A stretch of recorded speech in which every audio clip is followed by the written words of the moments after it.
Clown World. Oh yeah, we have to talk about that shit as well. You guys gotta talk about the Clown World. That's something I'm not familiar with. Oh no. No, you're not. Yes. You're not with your file folder of just rare Pepes. Folders of Rare Pepes. Oh my god. Dude, you don't participate in the Pepe trading card game? Oh, that's a good one. It's like a check mark with a stick poking the Joker Pepe, like do shooting. Okay. Come on, do my shooting. That's so inappropriate. We're gonna get deplatformed just talking about Pepe. You guys just keep jumping right into the fucking meat of the issue. We haven't even gotten to the appetizers yet. Like, come on. Well, we just watched a clip wait. of. Who are we? Oh, what do we do? Right. Why are we doing it? Welcome to the. What do they do? You know? Yeah. Welcome to the whole rabbit, where we don't just put on some eyeliner and our tap dancing shoes and go out to the nightclub. Hell no, we cover our whole face in white makeup, grab a revolver, entertain some kids on the way to the church, and cause a scene, basically, that we can't talk about. But we are going to talk about it because we're talking about the Joker today. Oh snap! So this is a Fnord report. It is a bit of a Fnord report. I feel like we're gonna have to take the restrictions off of being, we don't like to talk about politics on this show. For good reason. Some people can't hang. Yeah, I can't hang. It just gets too crazy, and I don't.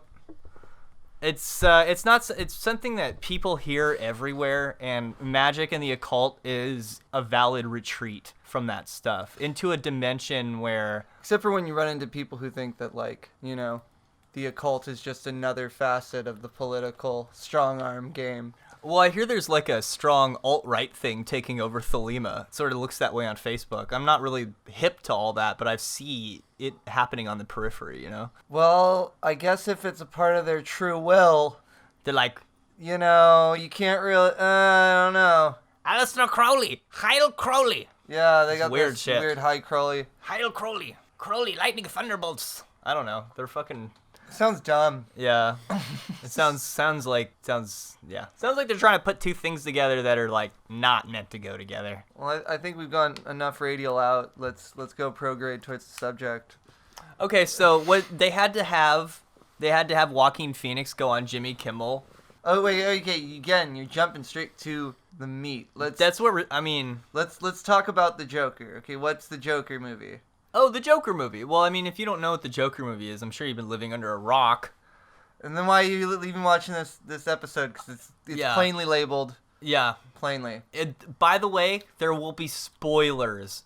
That's why I tried to hold back on the intro with the rabbit, because I didn't tell you guys. There's going to be mad spoilers in this Mad Hatter episode. spoilers. We were going to tell you everything that happens in the Joker movie, and it could happen any moment from this point on. And, okay, we're not just going to talk about the topical sort of social commentary that's, blatant in the movie. Yeah, because we could have done that the first night we saw the movie. We actually took some time to think about it and analyze the symbols and turn it over in our heads. And it's like Jay-Z says, you can't review no hip-hop album in a day. It's ridiculous.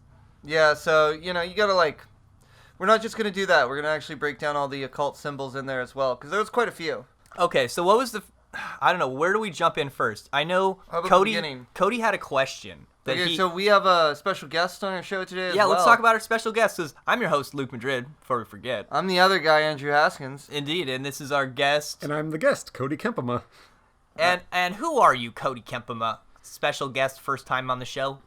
Woo! I am some guy who just walks around and I try to notice everything universal, all commonalities with any religion, background, common connections that we can all agree with and all can focus on. And that's what makes you the perfect guest on The Whole Rabbit. Because you saw this movie with us. Yes. We all walked in and saw the movie. This is the guy we're going to have do the Rammstein Deutschland breakdown, even though it's not really super timely anymore. This is the guy. Yeah, even Sargon was super duper late on his breakdown for Deutschland. Any sort of real breakdown takes some time. So we took Cody. Everything he said, everything Sargon said is definitely shit we were talking about when it first came out. Oh, really? Yeah, it was funny. Jeez, dude. Yeah, man. But he's a little closer to the germs, so, I really like that album, by the way. As a Tool fan, I really liked the new Rammstein album. Let's put it that way. Flawless album. It was really good. So I'm holding the Joker ticket in my hand. Okay, before we went and saw the movie, the military put out... Yeah, let's talk about the hype. Yeah, the hype. The hype. Good place to start. The military put out a memo, I guess. I don't know if it was the Navy or the Air Force or the Army or the Marines. Some stupid shit about incels. It was an insider memo that was like, listen, guys, there might be some incels that are kind of cause some stuff because we've been poking around the dark web and it sort of looks like there might be some bad stuff going on the Joker premiere. So stay vigilant. Yeah, if you're going to go see it. And then I saw some other folks on Facebook who were not hip to the hype. And they were like, yeah, I went to the theater and they had armed guards and we got patted down and all this stuff. And we didn't have anything like that, guys, right? And I'm just wondering, why so serious? You gotta be joking. No, not really. Man, I think we were definitely laughing at other parts. The audience was not, basically parts we probably weren't supposed to laugh at. Okay, this was a funny thing because I was asking people before I went to see the movie. That's kind of at meta. Work today.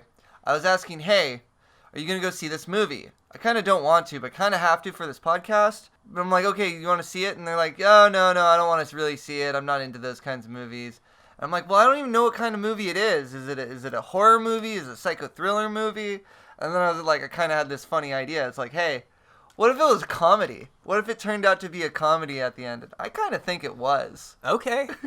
Well, I think part of the hype is Clown World meme. We should probably talk about that within the scope of this episode. We do touch on it quite a bit in our Akira episode and our Epstein and the Clown World episode, because those are two related topics. Because we made the prediction, or actually Andrew came up, he had a prophecy. He saw the prophecy. This was in 2017 I saw the prophecy. He had a theory that perhaps Akira, the anime, had a prophecy for 2019 in it. Go listen to that episode. We're not going to talk too much about it now. But what we saw in the beginning of 2019 was the proliferation of the Clown World and Honkler meme, well, on 4chan, on the internet, basically. Because once it hits Which the corresponds with the Akira theory. Right, and it is in the same conceptual wheelhouse. The Joker, or the world that creates Joker, and the world that the movie Joker takes place in, is absolutely the clown world that we discuss in Akira. And it also is, it's basically the same dystopian future/past, because Akira's in the future and Joker's in like the 70s, right? Yeah, 70s. They really didn't. Did they show a time? Did they give a year? When were the garbage strikes? I don't know, but I think that was in the 70s. It's Gotham though. It was like late 70s. Yeah, so. But Gotham is New York. Yeah, but then even the Batman thing, it was supposed to take place in like the 30s or 20s or something. You know? Yeah, so yeah. It just keeps changing. It's like this sometime in the 20th century kind of deal. Like it could have been the 60s, the 70s. Right. And of course, Akira's like sometime in the future. Yeah. You know? But it's the idea that civilization has degraded and declined to the point where general decency, manners, being honest, like all the values that keep stuff together have started to erode to the point where society itself is kind of a joke. And Clown World is just like, well, screw it. Instead of being concerned about it, well, let's just laugh at it and let's like just watch the dumpster fire burn. Yeah, man. That was exactly my thoughts before going into the film. Like, even before we've seen it, like, we all know who Joker is, what he wants, what he accomplishes, like, before we even step into the theater. But I thought, okay, what if, like, just based on the trailers, what if it's just this guy who's just beaten down constantly by society, constantly in this world, and the only way to combat in a world that takes stuff way too seriously is just to see it all as one big joke, and that becomes his main strength in the film. That's true, but like I like this depiction of the Joker because as the Jack Nicholson Joker was more of like the comic book, like cartoony Joker, and then Heath Ledger was like the military psychopath kind of guy. Right. He was really hard-edged. Yeah. This depiction of Joker was more of like a real world-ish kind of thing. Like it was a little bit more grounded in reality, that it was just like, no, this guy's actually insane. Like he was like, okay, the movie starts, he's on like what, 7 different medications? Yeah, I think that's the beginning of where the symbolism in the symbolic sweater, the Fnord sweater, starts to unravel. Is right when they say that he's on 7 different types of medications. Because I think, and it could be just because we got done with the tarot episode and I was really Fnord hunting on this one, I believe that the movie follows the narrative structure of the major arcana for the first 7, 8 cards, Or even like a more of a clefothic or sort of like a degraded, inverted tarot major arcana symbolism. Yes, absolutely. I think that's what happens in the movie, and that's what we're gonna talk about today, is the Joker's journey through the inverted clefothic 7 major arcana, the first, and that kind of dovetails with our last 2 episodes, I guess. So if you want to learn about tarot, go listen to our last 2 episodes. We talk a fuck about it. Well, that's the thing, is now we can just go straight into deep Fnord hunting now that we've dropped the tarot on people. So if they have questions on it, just go back and listen to our tarot episode. So, okay, the Joker is somebody who's beat down by the world, and he's more or less a pretty normal, compassionate dude. He was abused by his mom and his mom's boyfriend. He's a bastard. He's not a mean person. In fact, he likes to entertain little kids. Yeah, that's the thing. He just seems to be somebody who likes being a clown. Like, he likes being silly. He's been told from a little kid he's, like, meant to bring joy and happiness. Probably just because he had a weird neurological disorder. Probably induced by the abuse that he suffered as a kid. You know, that he, like, laughs when he shouldn't. You know, he laughs when he should be sad. Yeah. And that's, like, the saddest part about the entire movie. That's the first, like, thing, because they show that he laughs strangely in the trailer, but then you learn it's a neurological disorder in the film.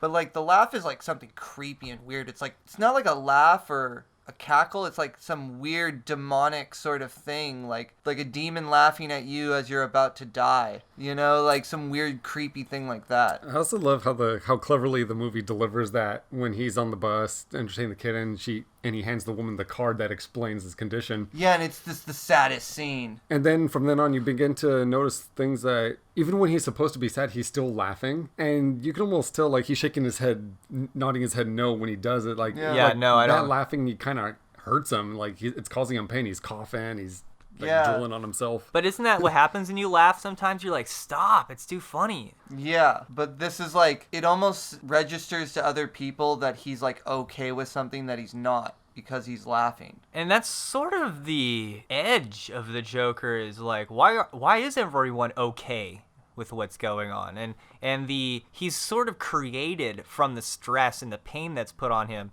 The symbolism you get right from the trailer is they're on a train, and the train is like that freeway in the Matrix where it's like you're trapped and you're just stuck and you can't get off of it, and it's all about one way, one direction. It's going one way and you can't stop it, and there's nothing you can do to stop it, the inevitability of it. And when I was watching the movie, I tried to pay that's a good homage to the, I almost didn't even catch that one for a second. The inevitability. What's that from? Well, one is from Matrix, but I'm pretty sure Joker said it too. Well, I noticed there's a use of the arrows of like street signs and stuff, and you'll see arrows that'll like one way and it'll point to the left, and then you'll see an arrow that points to the right with like a line through it, and then when he's in the social worker's office, it says it's normal to feel trapped. I think it says behind his social worker. Oh yeah, and like the clock while he's at the social worker's office is like 11:11. Okay, this is what we should point out. And then it flashes. They're discussing when he was in the mental hospital, and it's a flashback to him banging his head on the door At 11:11. at the same time as on the clock. And in fact, the clock is like in like literally the same place in each shot. Like it's the same spot in each shot. So, Okay, so let's address that normie level Fnord theory, okay? Yeah, so okay, what is it? That the whole movie is like taking place in his head, right? Is it real? Is it not real? Okay, so a big thing about the Joker, and a part of Batman's psychological profile on the Joker, is that the Joker makes up different backstories for whoever he's talking to gain sympathy with, which is the biggest conundrum I've had about this whole movie at the very end. Was I don't know whether it took place in real life, like this is Joker's backstory, or if this was what he was telling somebody in the freaking end of the movie in the hospital. Presumably right before he kills her. Yeah, is this just a backstory that Joker came up with on the fly to gain sympathy? Because it was pretty good. So the 11:11 could have been a hint that the 11:11 is just like a Kaiser Soze thing, where he's just looking at the clock on the wall and he's projecting himself into this imaginary world, and he's telling a story. He's telling a tale, a tall tale to whoever will sit in front of him. Because that's partially what the Joker's about. He could be anything. He could be anyone. In the tarot, the Fool, that's his role, is to be anyone or anything. And blank. Yeah. Zero. And the Joker takes on, now I've heard this from Batman people, which I don't consider myself one necessarily. No, you ain't even a superhero person. No. You're not into that shit. But the Joker can be like a mafia guy. He can be a crazed criminal. He can be lots of different things, right? He's not a super villain. He Right. could be whatever you want him to be. So that's partially what the Joker's all about, right? So we don't know for sure if the movie is happening in that final scene or not. And this is another thing I've heard on another podcast, that 11:11 could mean why people see it. It doesn't necessarily have anything to do with the ones per se, just a shape on a digital clock where you see like 4 lines and it's like bars. Like 4 bars, right? And the way he described it was 2 separate hallways. And that like how you communicate with the spirit world, like the worlds are perpendicular to each other, and that there's cross communication between the worlds at the crossroads. That's an old idea, and that 11:11 is sort of like a time version of the crossroads. And then we see it, and it's like, there it is, the crossroads. Also, in that final sequence, after he kills the social worker, presumably with the bloody footsteps, he is in a hallway and then walks into a perpendicular hallway. And he's like running to the left and running to the right, and it's like, slapstick, but it does dovetail with that 11:11 symbolism, that the Joker sits at the crossroads. The trickster sits at the crossroads, occupies the crossroads, and it's in so as much a in terms of initiation, a mental hospital is that for a lot of people. It is a crossroads where you encounter a lot of very strange people and other probably entities that have possessed people, and people end up at mental hospitals during transitional times in their life. So I think it was very apt use of symbolism. I don't know. That's I would imagine that's what the other YouTube videos and the other podcasts are talking about. No, they're talking about like the meat of the movie. They're talking about more of like the meta narrative. Okay, so basically you have this one guy who's like totally like fucked up by the system. No one likes him. You realize how shitty his life is. He's an incel. Well, it's not just he's an incel. The guy's crazy. Like, it's already established he's a loony. He's got like a shitload of medication, and then there's this sad thing where like he keeps checking the mailbox for like letters that are never there. You find out that his mom is like writing to Bruce Wayne's dad the whole time, like trying to get help or something, and she's like, oh, I used to work for him 30 years ago. And it's not until later that you find out that she's like, oh, he's your father, yeah. If they don't know that there's spoilers, there's definitely some spoilers, man. And then you brought up the fact that he tries to meet with Bruce Wayne. That's his father's name is Bruce Wayne as well. So he's... No. It was What's the father's name? Thomas Wayne. Thomas Wayne is Batman. Bruce Wayne's dad. Got it. Okay. Yeah. Because I love Thomas fucking up Wayne names on the show. is Bruce Wayne's father. Oh God. So yeah, Thomas Wayne. I Oh yeah, couldn't Thomas remember Wayne it is your until now. dad. She tells the Joker, and then Joker. Yeah, and then everyone's all like in the theater. We're all thinking, oh shit. Batman, Joker are brothers. Oh my God. What?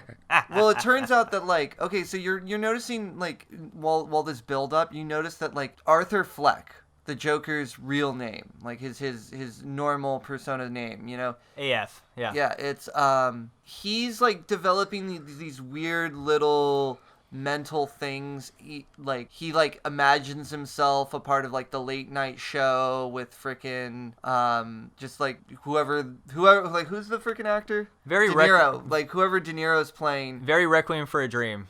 Yeah, like he's imagining himself as like this.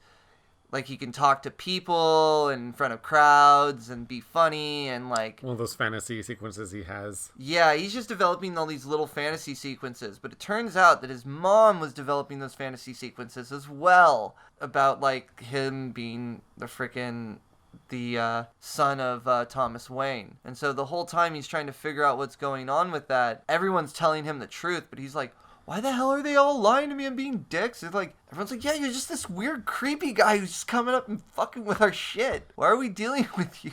Which is funny because upon seeing the movie, I noticed that when he's like that first dream sequence, when he's on the Franklin Murray show and and he stands up, everyone's applauding, having a good time in his fantasy sequence there. Those fantasies are the only times where people are actually like smiling, just being normal. Every other time in the movie, they're all uncomfortable around him. Yeah. And that's how you can kind of hint at that kind of points the way into what's actually his fantasy and what isn't, is just based on the reactions of others. Now, this is where the movie gets meta and why I think people are saying it's timely and relevant. I have to agree with those buzzwords because I felt really bad for Joker. And people who like movies presumably like Joaquin Phoenix, and we like good actors, and so you gain a sympathy with the main character. So you got to feel some fucking sympathy for this character, otherwise you're a heartless prick.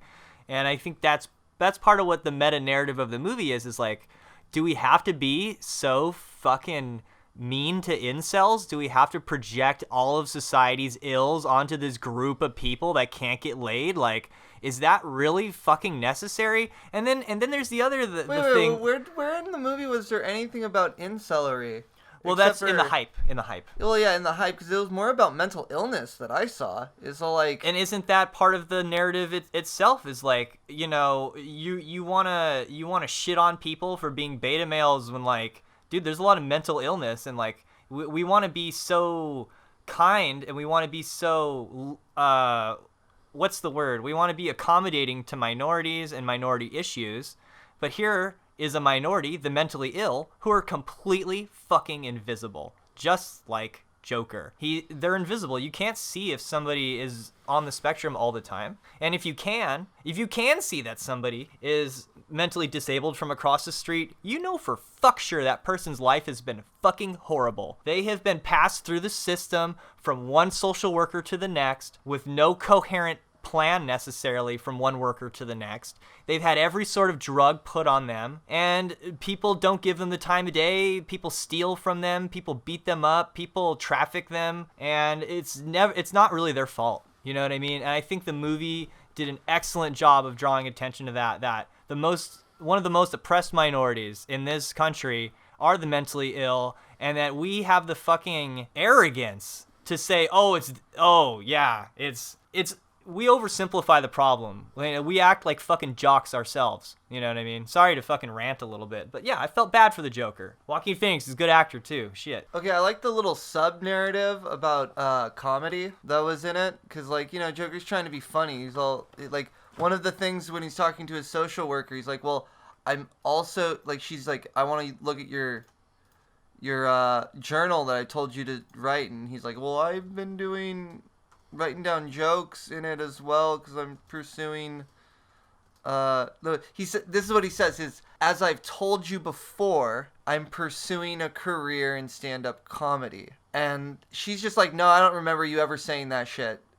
She's just like, I don't listen to you. And then the next time he sees her, he's like, I don't really think you listen. I don't. Like by the time he's like realizing that he's fucked, that he actually starts becoming in control of his life. It's like, I think that was like one of the things about it was like the fact that he was trying to be nice and, accommodating for everybody was what was making his life worse and worse.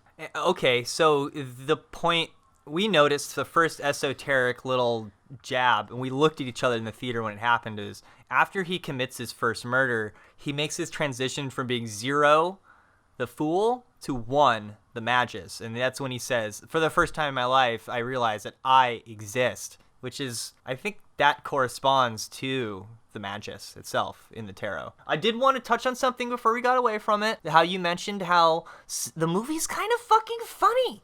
And we laughed at parts. It was dark. It was like really dark humor. It was really dark humor. But if you like movies, there's a chance you might enjoy dark humor. If you laughed at some of the stuff in Fight Club, and if you're a fan of the movie, you certainly think some of it's funny. Like, some of the movie is funny, but in a dark way. All right, and it goes so dark at some point. And I just, before we get away from it, I just wanted to have a quote here, and I thought of this in the movie. I didn't know who said it, and it was Albert DeSalvo, the Boston Strangler, when he was asked about killing. He said, "It wasn't as dark and scary as it sounds. I had a lot of fun. Killing somebody is a funny experience." I thought of that quote throughout the movie a few times because, I don't know, they sort of make light of it because we're talking about that first killing transition. Like, when he killed those people in the subway, I fucking laughed, dude. I was like, that is fucking hilarious. Well, okay, so this scene is great because I loved it. Love that scene. He's like in the clown suit that we saw him get beat up in the beginning of the movie. Okay, so he's gotten beat up in this clown suit, and we see him just sitting on the subway in it. And there's a woman being harassed on the subway. Yeah, by these three Wall Street pricks. Yeah, and they're like drunk as shit. They like start chucking French fries at this chick, and he starts laughing because he's upset because of what's going on. All their attention starts being turned on him, and she can get away. That's like everybody. I don't know how everyone else in the theater have been like. I'm like, okay, cool. Joker did something good. You know, she got away. Can I interject some tarot symbolism here? Do you think that maybe represents the patriarchal old playing card No, deck? that's the I would say those represent the Hiram of a Biff story. Okay, sure. But instead it's like of inverted. Yeah, inverted, because remember, Joker's whole story is all inverted. Yeah. Like, okay. It's a joke. That's the clipothic aspect. Is everything is inverted, a joke. Yeah. So instead of the three, because evil can't create anything original, it can only do a mockery of what's good. Yeah. So instead of them being killing him because they beat him down like he got beat down before. Oh yeah, like Hiram of a Biff. Okay. Exactly. It's an inversion of Hiram of a Biff. And that's why it's funny, also. Yeah. So like he's on the ground getting kicked, and then just blows their brains out with the gun he got because he got beat up the last time. Dude, I'm about to laugh just thinking about it. You know what it reminded? That's slapstick in the same way. They're singing "Send in the Clowns" as they're beginning to harass him because he's dressed like a clown. Oh, but they're the clowns. Yeah, they're the clowns. He's dressed like one, and that's the whole joke about it when he's talking to on the Murray Show is they couldn't keep a tune to save their life. Oh yeah, dude, that's a perfectly good reason to kill someone. That's why Hannibal Lecter kills in the beginning of Hannibal. That's the one thing that I was thinking about after this movie. It's like Joker was all Hannibal Lecter about killing people. Like if you were rude. If you were nice to him, he would let you go. That's interesting. And fucking Hannibal Lecter is also mentally ill. He's a symbol of the mentally ill as well. So they did a good job tapping into that. And he only eats rude people. And the whole like dancing and listening to music with like the blood on your face, that's kind of a old Silence of the Lambs thing. All right, so on the note of the Joker, one of the coolest and funniest, creepiest things about the movie was the classic buffoonery dances that he would do. Because this is actually what I loved about Joaquin Phoenix's Joker. Apparently he's into dancing. He was far more clowny than any of the other Jokers. Like, fuck yeah, dude. That's what made it so good. Jack Nicholson was like gangster Joker. He was gangster Joker. Freaking Heath Ledger was psycho Joker. He was like GTA Joker. Yeah, GTA Joker. And then Joaquin Phoenix is like clown Joker. Like, this is clowny Joker. But he's sort of like the. But he does that weird like interpretive dance sort of stuff you used to see. Like, you would see a clown come out and do some real weird artsy stuff, and the only reason it was acceptable is because it was sad and he looked like a clown. Oh my god. What's this guy's name? Oh, so is it Aurora, Colorado's not showing the movie? Yeah, Aurora, Colorado. Let's talk about that. What the fuck's that about? Is it because the Aurora shooter looks like this sort of character? Okay, so that's what it is. The Aurora shooter's this guy that we're looking at, because this guy looks like a goddamn clown. And the faces he made in court? Yeah, this is just creepy, man. That dissociated look that the shooters oftentimes display in their photographs. Joaquin Phoenix did a pretty good job of looking like there was something else taking over his mind or whatever. And okay, so he's on 7 different types of meds. One of the first symbols that really jumped out at me was they're talking on the TV. They're like, we can't figure out why everything is so bad. And he's like taking pills. Pills.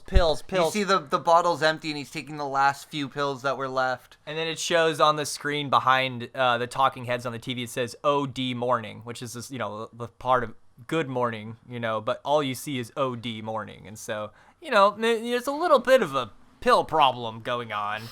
It's a little bit of a drug problem going on, and well, it's also kind of a mental health problem going on. Okay, now we're in this part of the movie because he's finally killed the Wall Street guys, 3 Wall Street guys, right? Yeah. And then he flees because he's seen fleeing from the scene. In this scene, he looks the most Heath Ledger Joker in like the whole movie. This is the most Heath Ledger Joker he's ever gonna look. Oh, because he goes all like Rainbow Six on the last guy, which was my favorite part. Oh yeah, this is okay. So Because he got into it, right? Because it was sort of a surprise when he killed the first guy, and the second guy just seemed like a natural thing to do, and then the third guy, he was like, he's gonna shot him in the butt. Yeah, he's like running away, and Joker had to get like all like tactics on him. No, this is the weird thing. He's like, Loved they it. stop at the train stop. They stop at the station. The door's open. Joker's about to run out and shoot him because he knows the guy's trying to run out, but he looks out and sees that no one's there, and he stops, pulls right back.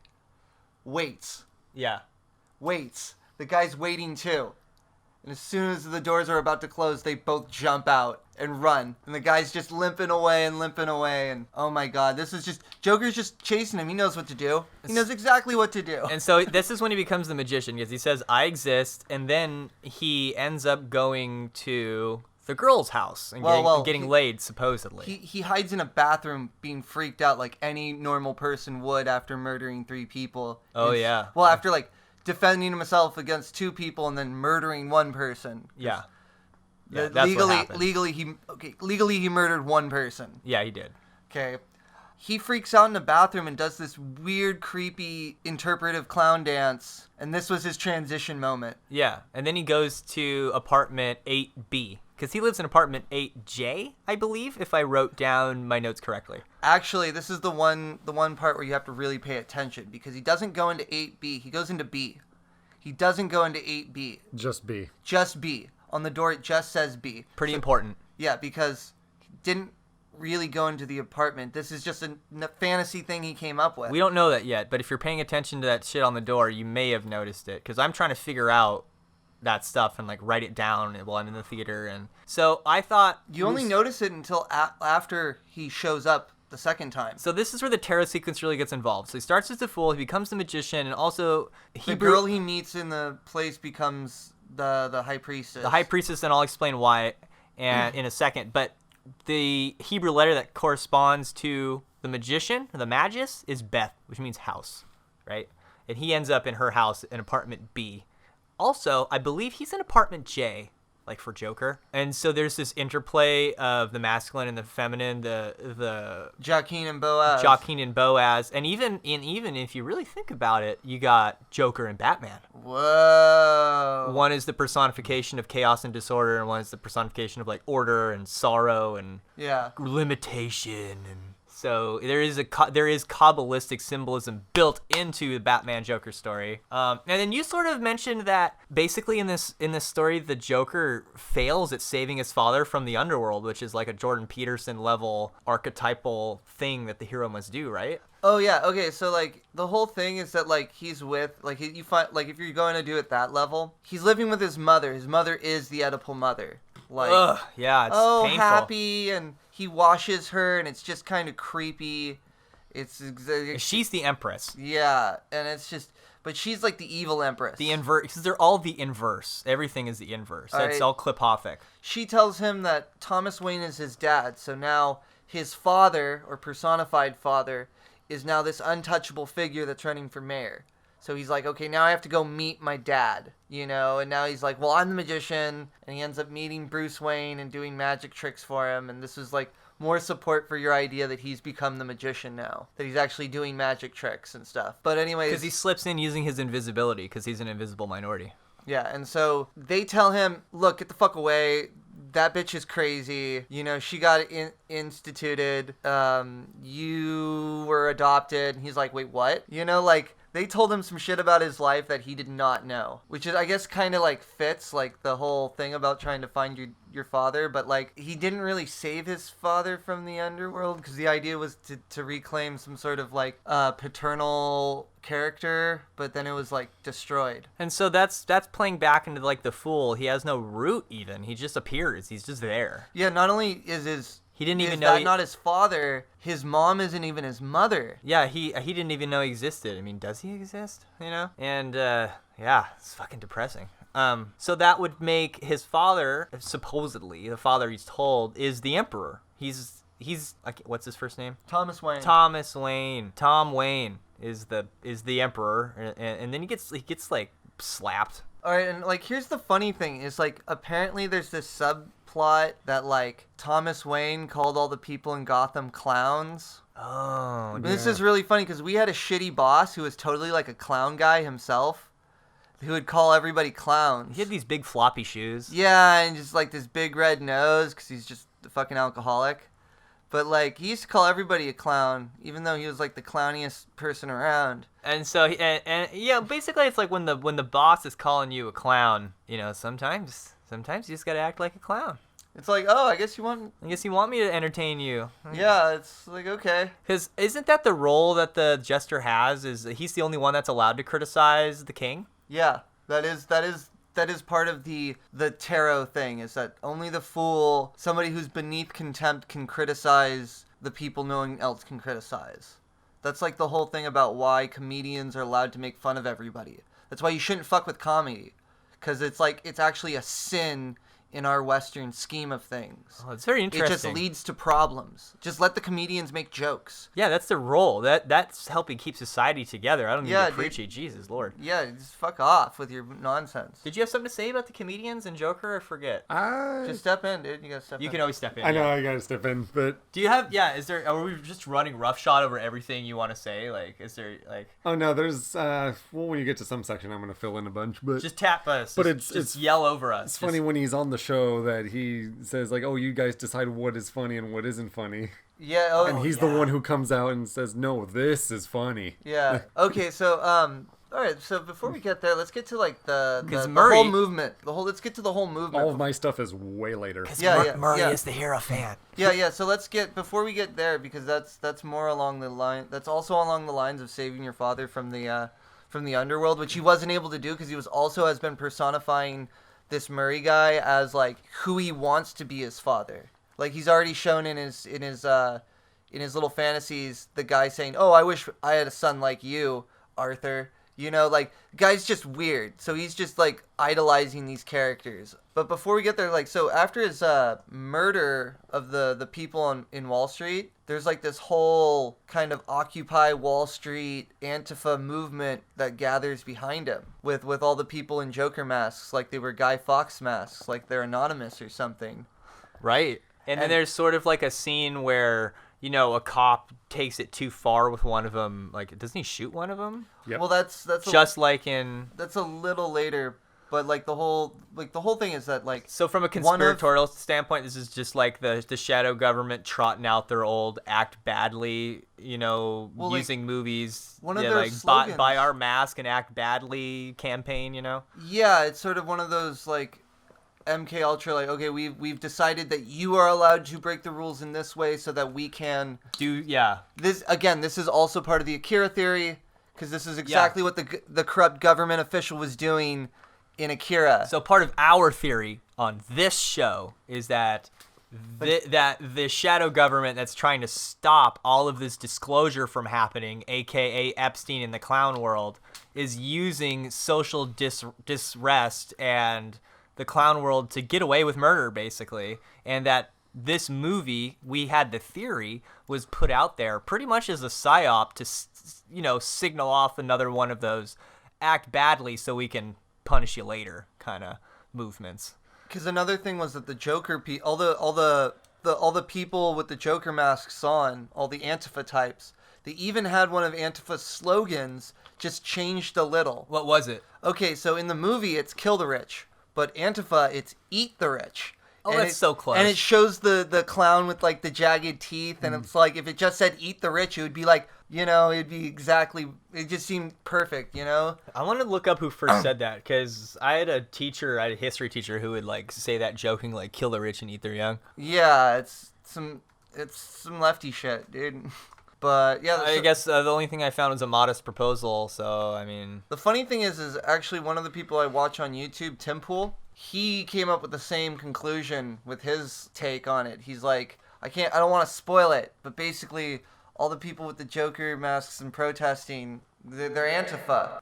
They are Antifa. If I would say that this movie actually is a very metered and restrained and intelligent criticism of some of the bad ideas on the left.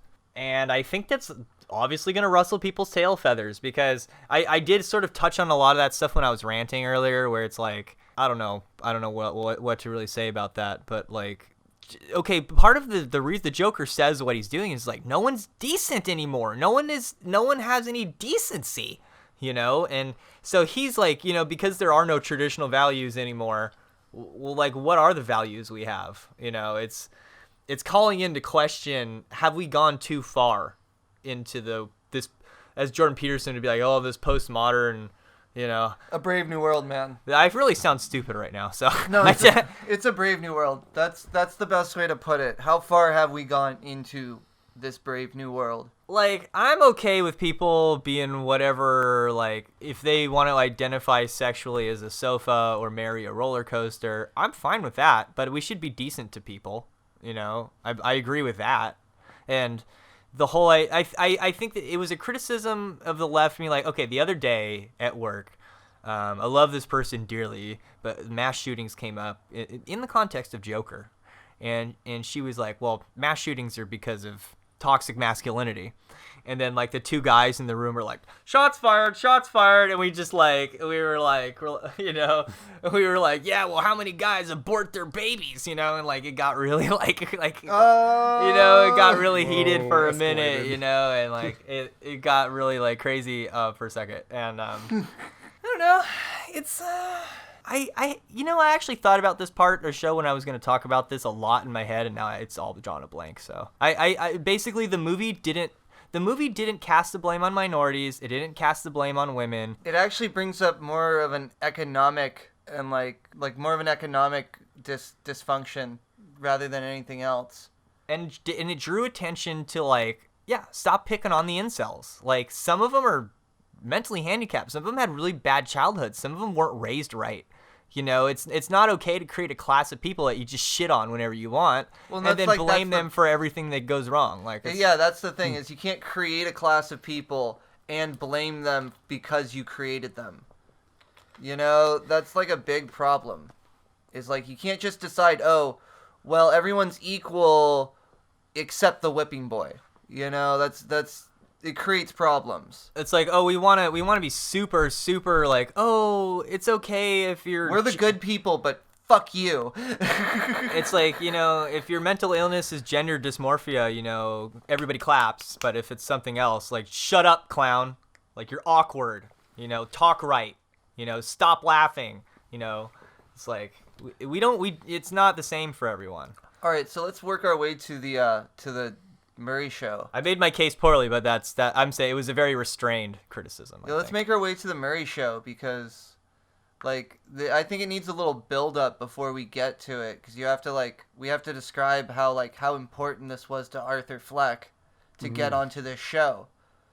So, like, the movie has showed that, like, he goes home to take care of his mother, and the one thing that they enjoy in their bleak, dismal little lives is this late night comedy show that, like, he even, like, projects himself into and wishes that, like, the guy who hosts it was his dad, or would want to be his father, because he's got no dad, right? We've already established. And so, like, this has been his one thing all of his life, is to be on this show. And after the murder, mother goes into the hospital finding out that he's being investigated for it.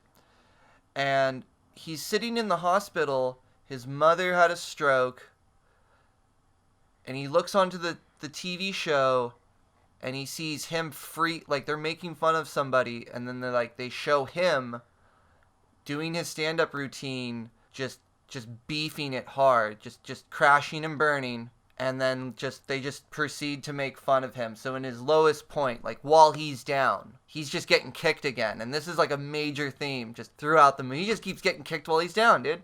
Just like in the Frank Sinatra song they keep trotting out, which I love so much. Yeah, it's like every scene he's getting kicked while he's down. It's just some pretty brutal shit, you know? And then eventually, while he's in the midst of his psychosis and he's already embraced everything and he's starting, like, he killed his mom, now he can get on the show. Like, they're calling him, inviting him to come on. And, you know... It's his fantasy. And he's even, like, touching himself when they call him. Yeah, and it's just, like, he's going... Like, he's, like, ready to kill himself. And he's like, wait, I'm going to be on this show? The one show I've always wanted to be on? Like, you already made fun of me and destroyed my world, but I get to be on it? Well, what's funny about that is, like, he puts it together. Like, they want him on the show so they can laugh at him again. In person. But like he has this plan that he's gonna blow his brains out in the middle of on the show. He's gonna tell a joke, knock knock, who's there? Bam! It's not even funny. Yeah, I thought it was be a pretty dark, funny joke. You know, I know it's all fake. It's a movie. I guess it is sort of a Joker thing where it's like knock knock, who's there? Oh yeah, nobody. You know, it's sort of that's maybe that's why he thinks it's funny. Yeah. He thinks he's nobody. And then that's the ultimate way. It's the ultimate of that joke. All right, but he's like stressing out about this. I'm so crazy. I understand the Joker's bad thoughts. Yeah, so like he's stressing out about this, and we get to see like all these nice little scenes of him like trying to reenact other people coming out to the on the show and passing through the curtain, and he's like, you know, he's freaking out about it and getting all real nervous, and this is how we know he's gonna blow his brains out. But like by the time he actually gets or he starts going out to the show, that is when everything just kicks off. Right, Luke? That's when I noticed when the transitions were happening. Like, I was catching him throughout the movie. Like, okay, this guy, he's being kicked. He's trying to keep to himself most of the time until these events keep happening, like after the murder, or more like after he gets fired from his job. That's like one moment where he feels low enough to where he goes in, he literally punches out the time clock.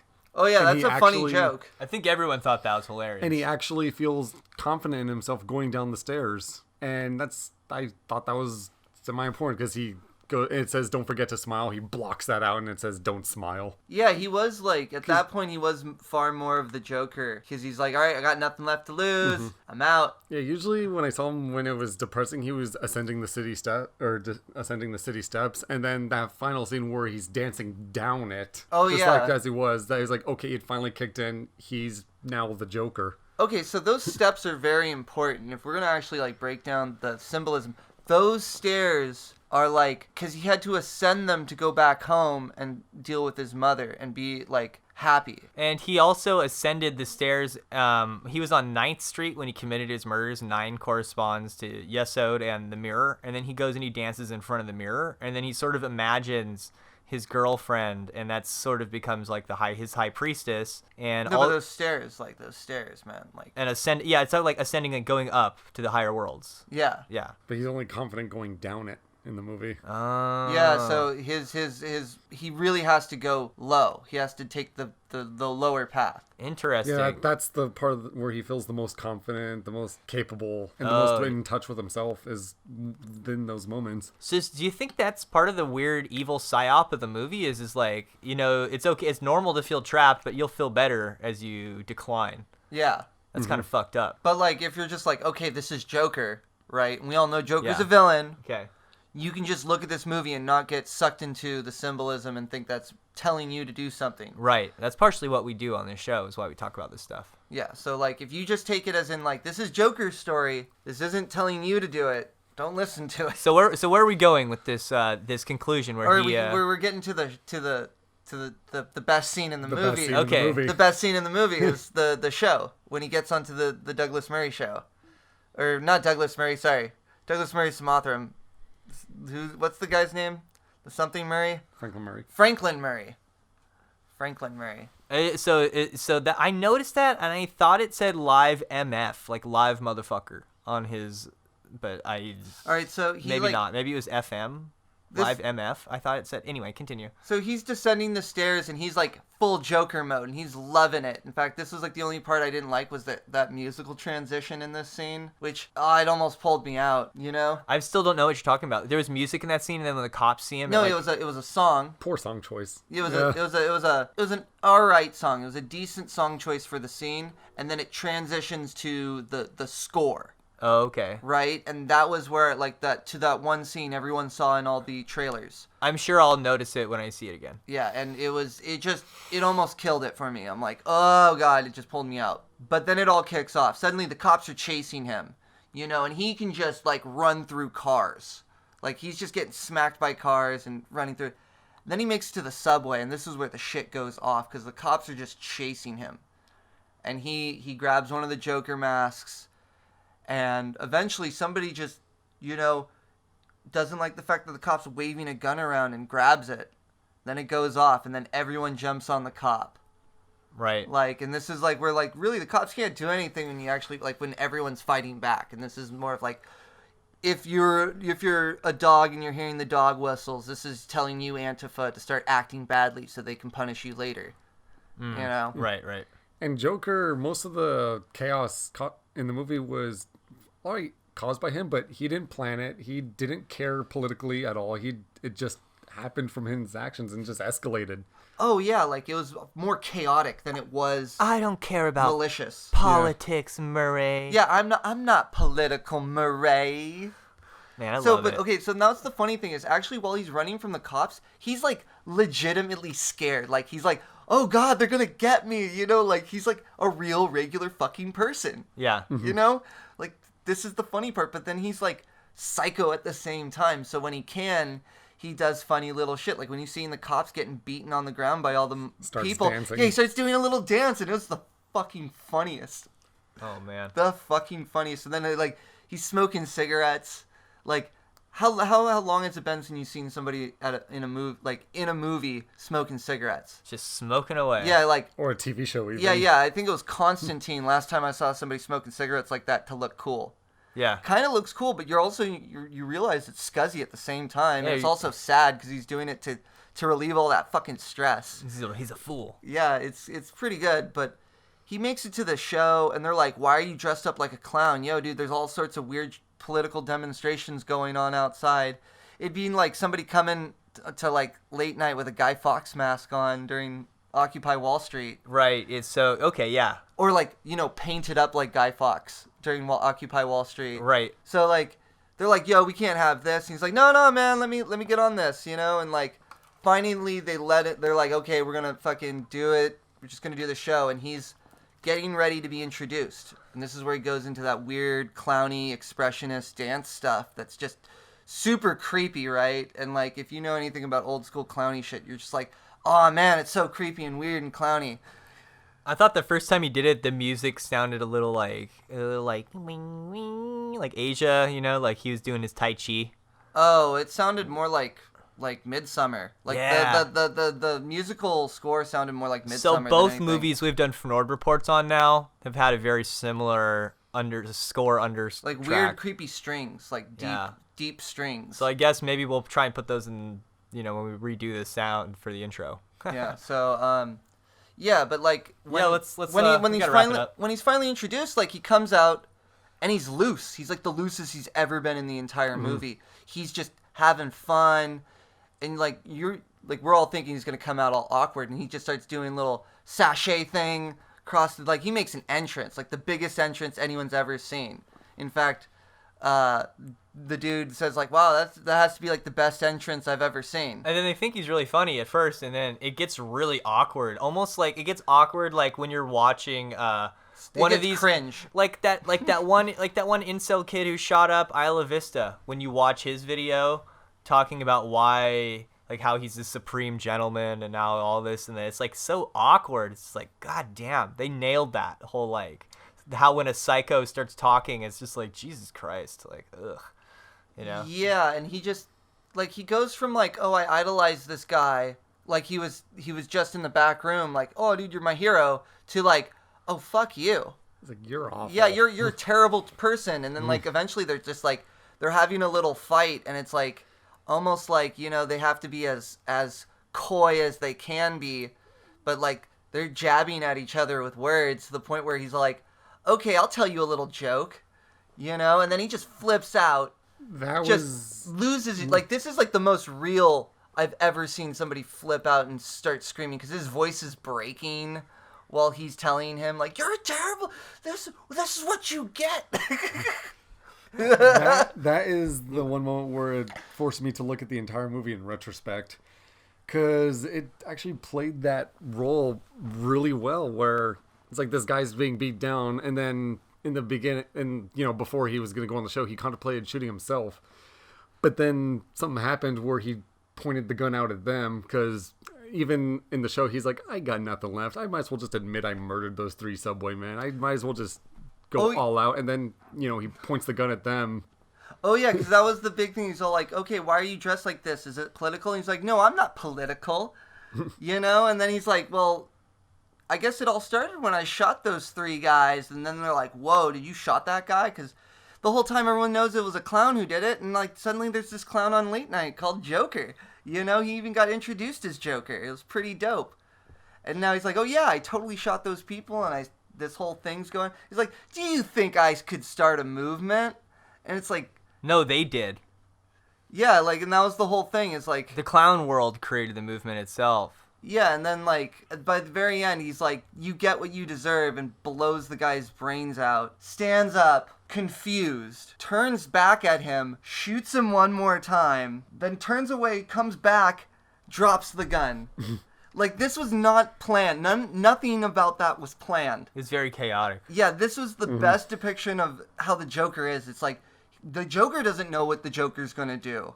Right. How the fuck are you gonna know what the fucking Joker's gonna do, dude? Like, this is a madman. Like, yeah. That's why he has the upper hand in the situation, and no one can hurt him from that point on. Yeah, because he's already lost his shit, and he's like, well, you can't hurt me. I can't be hurt anymore. I think he even says that at a point. It's like, nothing can hurt me anymore. Yep. So, so that's when he reaches the 7th card, which is the chariot, meaning like his armor, nothing can hurt me anymore. And he's getting driven away by the police, and, isn't it beautiful, he says, and then, the ambulance smashes into the chariot he's in, and they pull him out, and they, like, put him, like all, like he's some Christ, like, all with his arms in a cross on the hood of the car, and then he, like, rises up, and they're like, it's the Joker, evil Messiah, and so that's, like, the chariot. So he's the fool, he becomes the magus, he gains the wisdom through the high priestess. And what do I mean by that? I can't just say it on the show and then wrap it up. You gotta leave some of it to be seen. Well, hold on. You gotta leave some of it. No, we have to go through I have to explain my tarot sequence, because right. I built it up in the beginning of the show. So the high priestess, basically he's imagining his girlfriend, like Tyler Durden style, but the reason that's the high priestess is because that's the same affliction that his mother had. And he realizes what he is afflicted with, and so he comes into knowledge and wisdom into what the truth is, and so that's the high priestess. And then he ends up killing the actual woman, or maybe we don't know. Yeah, no one knows. No one knows for sure. Maybe he doesn't. We don't know. And then he kills his mother, which is the Empress. He kills Murray, which is the Hierophant, and the Hierophant representing the status quo. The entertainer, he's the one who keeps Gotham entertained while the Emperor calls everyone clowns, He gets the Emperor killed. All right, and before you get too far from that, this is a thing, is like, I was wondering the whole time while watching the movie, is it going to be the Jack Nicholson Joker? Like, because I would have thought it would have been a great sequence if Joaquin Phoenix ran up to like Thomas Wayne and was like, ever dance with the devil in the pale moonlight, all psychobabble, and then fucking shoot him, that'd be great. Yeah. But he didn't. Somebody else did. But the funny thing is, and I want you to notice this, the entire time in this movie, the guy who shoots Thomas Wayne is depicted several times throughout the movie, and Joker runs into him about several different things. Oh, very interesting. He's the guy driving the ambulance when he smashes into the cop car. Oh, no kidding. He kills Thomas Wayne. Oh, wow. He's also the guy that Joker takes the mask off from inside the subway cart to get away from the cops. Oh, shit. So this is actually one of Joker's henchmen that he's imagining the whole time as one of the characters in the thing. Oh, wow. Yeah, so like, because nice. At the very end of the movie, knowing what I know about Joker, I can't tell whether it's the actual Joker backstory or one of Joker's freaking little stories he tells to his therapist. That's probably the most useful thing I caught in the second viewing was when I saw the first part of the movie, I was like, oh, nothing happened. I wonder why.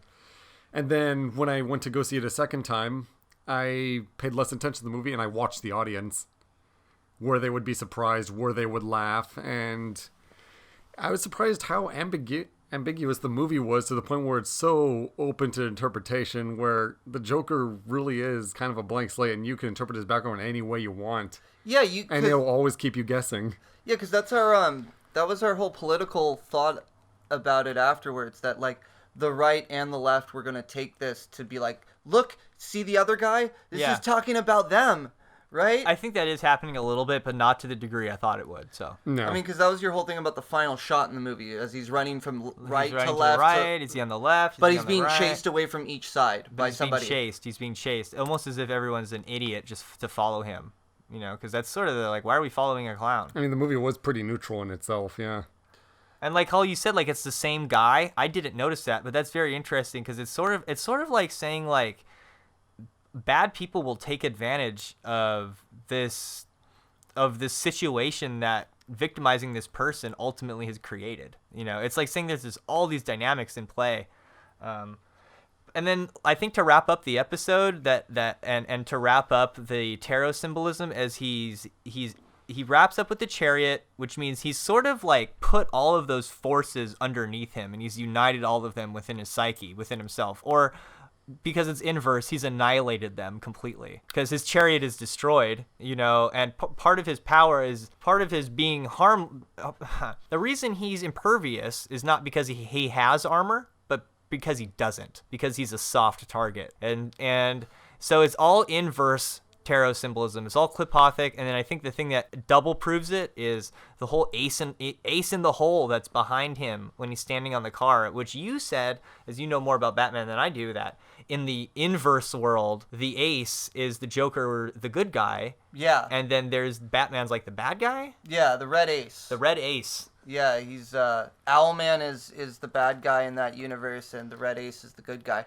And his face is covered the whole time because, like, in certain stories, Batman works with the Red Ace, and then, like, after he's done, finds out that, oh, it's the Joker behind that mask. So in what relationship would you say is Batman and the Joker in any other movie, comic, or... Oh, they're just, like, two opposite forces. That's the whole thing. It's like, one's the immovable object and one's the unstoppable force. That's their dynamic. Chaos and order. Truth and the lie. Forever and ever. Because Batman represents the lie. And Joker just wants the truth. Dude, it's right? just rich people doing weird, LARPy sex stuff at night in Gotham. That's all it is. It's like the weird elite doing Illuminati sex rituals. And then I love how at the very end of the movie, he starts laughing, like, not even one of his conditioned laughs, like a real genuine laugh for him. And he's like, oh my God, I just thought of a joke. And then it briefly cuts to Bruce Wayne standing over his dead parents. Yeah. And then you wouldn't get it. He's like, and a social worker asked him, was like, oh, what's so funny? He's like, you wouldn't get it. Yeah, because they cut him off. Because right before he says why, and you know why I did this, and they cut him off, just how they do with all those fucking shooters. They put No. He was gonna say, remember, that's life, because the whole thing was that they end with that's life, as that's how they end the show every time with the song. Okay. And so he was just trying to end the show. Yeah. But they cut him off. They cut him off. They don't. But let that's him, still the thing, is that they don't let us hear why those people got radicalized, so that we can prevent ourselves from being radicalized. Right. Yeah. We're not allowed to talk about it. We're not show's allowed over. to prevent it from happening. Show's over. Watch the Joker movie. Everybody, thanks for listening. That was our Joker episode. I hope you enjoyed it. There'll probably be if you remember, it's just a movie. No reason to shoot people up. Yeah, don't. It wouldn't go as far as Don't that. shoot people up unless you're in the military or getting paid to do it or something like that. You know, like, be responsible in life. Yeah, make sure you're sanctioned by your government first. All right. Thanks for listening to The Whole Rabbit, everybody. Eat carrots, shoot lasers.